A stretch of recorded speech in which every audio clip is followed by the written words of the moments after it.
Sleep isn't something you're meant to force. And yet millions of people lie awake every night believing it is. Something to fix with routines, supplements, apps, breathing techniques, or sheer willpower. They close their eyes and try harder, as if sleep responds to effort, pressure, or control. For most of human history, it didn't work like that. Falling asleep wasn't a struggle. It wasn't even a question. Entire communities drifted into sleep night after night without medication, without optimization, and without worrying whether it would happen. And it wasn't because life was calmer or easier, it was because the day itself prepared the mind for night. Medieval life quietly trained the brain to shut down on its own long before anyone ever reached a bed. Sleep wasn't something that began at bedtime. It was the final step of a process already underway. That process started hours earlier. Most people assume insomnia is a modern condition caused by stress, screens, or caffeine. And those things do matter. But long before alarms, electricity, or phones glowing in the dark, falling asleep required no effort at all. Medieval people didn't track sleep. They didn't optimize it. They didn't think about it. Night arrived, and sleep followed naturally, not because they were exhausted, but because their evenings steadily reduced the brain's need to stay alert. As daylight faded, life didn't stop. It changed shape. Work didn't end abruptly. It transformed. Tasks that required planning, judgment, and problem-solving gave way to tasks guided by repetition and habit. Hands stayed active, but the mind no longer needed to stay sharp. This mattered deeply. The brain responds to decreasing complexity. When decisions fade, vigilance follows. Attention loosens not because it's forced to relax, but because nothing is demanding it anymore. And this shift didn't happen all at once. Movement slowed in stages. Voices dropped in volume. Interaction lost urgency. The day didn't end sharply. It thinned gradually. That gradual descent signaled safety to the nervous system. There was nothing new to manage, nothing pressing to solve. No reason to stay alert. Evening social life reflected this change. People still talked, but conversation shifted away from stimulation.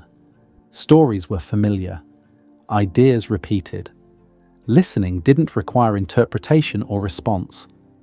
The mind could drift without disengaging completely. Repetition stabilizes attention.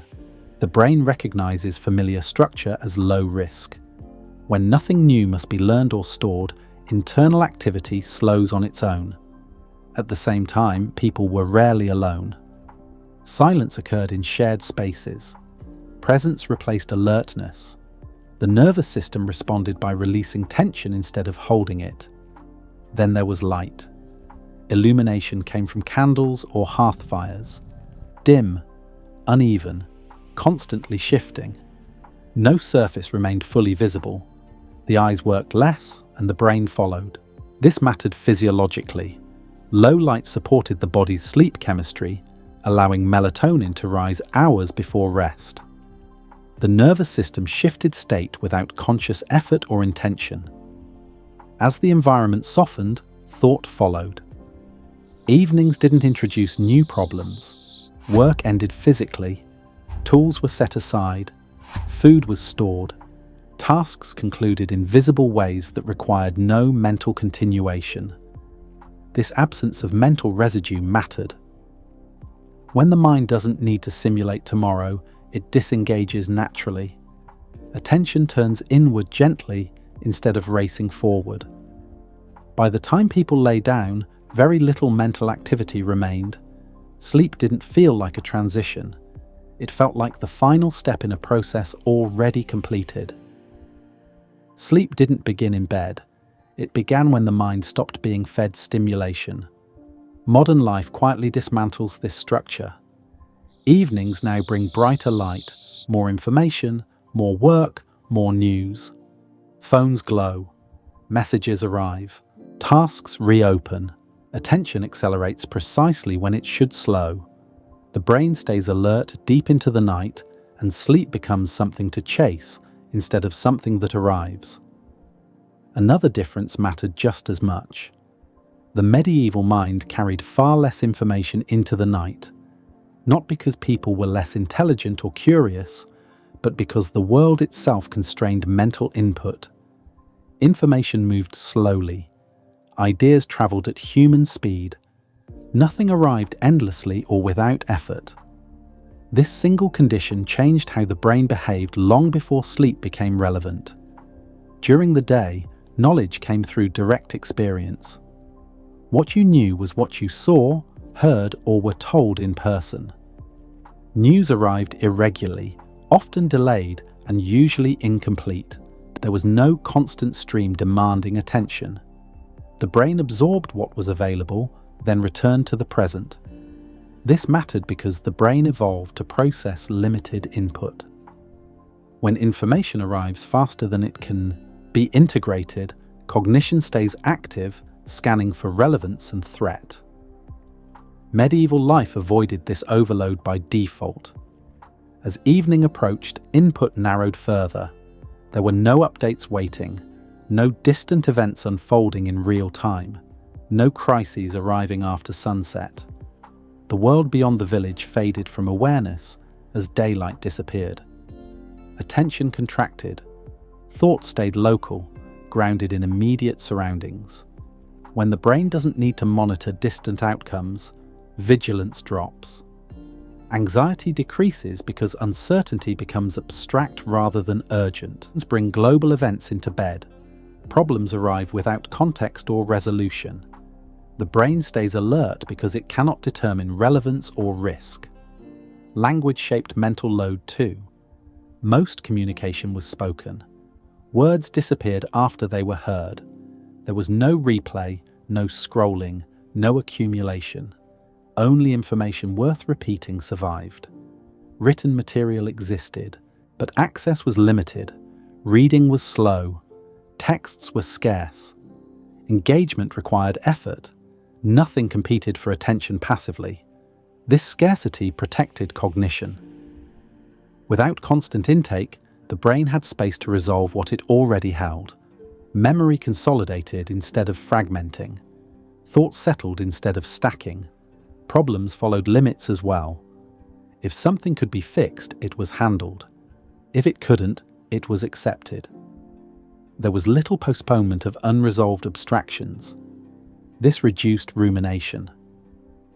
Modern systems do the opposite. Tasks linger digitally. Problems remain visible without resolution. The mind rehearses endlessly because it has learned that unfinished things may suddenly demand attention. Medieval life taught the brain when to stop. By nightfall, the mind wasn't empty. It was complete. Even after the world slowed and the body relaxed, sleep still depended on one final condition. The mind had to feel finished with the day. Medieval life solved this not through discipline, but through structure. Work ended decisively. Light failed. Gates closed. Tools were stored. There was no illusion that productivity could continue indefinitely.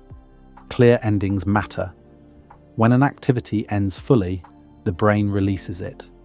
Modern tasks rarely do. They pause, autosave, sync, and return. The mind keeps them active. Medieval tasks did not. Evenings also brought communal closure. Families gathered, meals were shared, stories were told. These moments weren't entertainment, they were transitions. They signaled a collective shift away from responsibility and toward rest. Conversation allowed experiences to resolve socially. Events became narrative instead of fragments. Modern evenings often lack this. People withdraw into private spaces with unresolved thoughts and glowing screens. Ritual added another layer. Prayer or reflection followed memorized structures. The day was reviewed, acknowledged, and released. Once complete, the mind had permission to stop, revisiting it.